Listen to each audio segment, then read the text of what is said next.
What's up everyone, this is Harper from Cookie's Garage, and today I'm going to do a quick tool review. So my Snap-on rep earlier this week let me borrow the new 100 tooth new Ratchet. So obviously it's 100 teeth.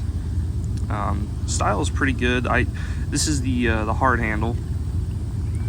He's had, these flex heads are new, but he had a couple of the ones that are about this size on the truck a little bit ago. But yeah, so the first thing I want to do is compare it to some different ratchets. So right here we have the 80 tooth Snap-on ratchet. This is a 3/8 non-flex head. Then I have my coworker's Matco locking flex head, 3/8. Obviously it's heavily used. Then back here we have the 100 tooth Snap-on. So I'm just gonna come out and say it. It doesn't feel the best. I don't know how I feel about it, but while using it this week, it just, I don't know. You could tell that there's more teeth than 80 in here, but it also feels like you're gonna break teeth, like it'll catch. So that's one of the things I quickly noticed. So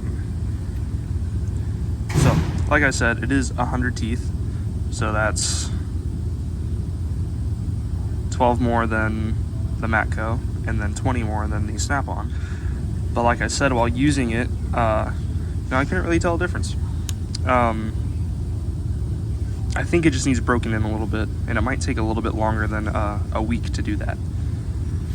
So one of the things that I genuinely really liked about it was the head. So as you can see, the head is pretty thin, and you can compare it to this Snap-on head. It's thin. It's not, so you can get a good side by side. It's not too thin, but it's also not too thick. So that's one of the things I genuinely liked about it, and I think it's more in line with the Matco. So if you look right there, Snap-on's just a tad bit wider, but it's in line with the Matco. So I really do like that. The new head design, let's compare it to an older flex head ratchet.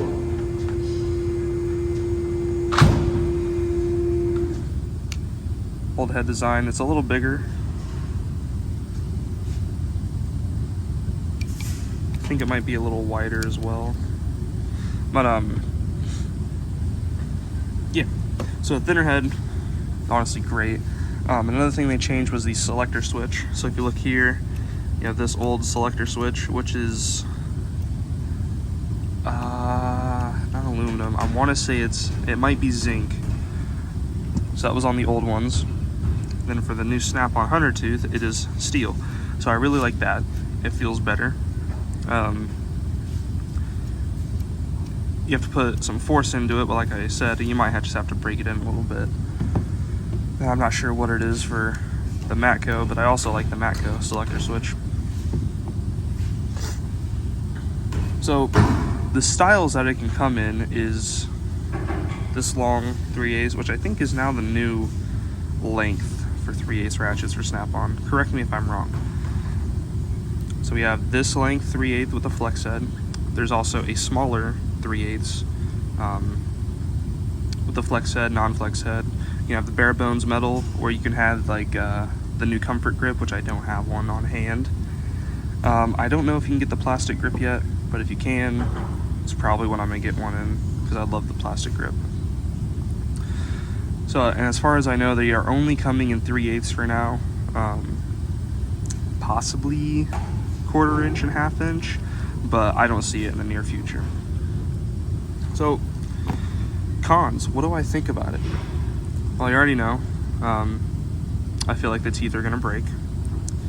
The price point is one thing that I did really want to talk about. So I think for this ratchet I paid, I don't remember how much I paid, but these go for about 150, I believe. This right here, non-locking 100 tooth Snap-on ratchet, is, if I had to take a guess, it'd probably be around 220. Because when my rep was selling his shorter 3/8 100 tooth ratchets. I think it was bare bones for like $190, and then comfort grip for like $200, something like that. So yeah, the price point, not exactly the best, but if you're a collector, it's nice to have. So another thing I was looking into was the back drag. So I don't really know how I can get on camera, but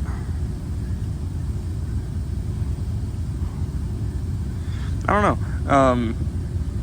You can definitely feel it in person. Like I said, it might just be something you break in. This is a brand new Ratchet, but there's a tiny bit more back drag than I would like. So after going over that, my final thoughts: is it worth the price? Probably. If you are a collector, yes. If you're not a collector, if you're just a hobbyist, if you work in the industry, probably not. It is nice. That thinner head is nice.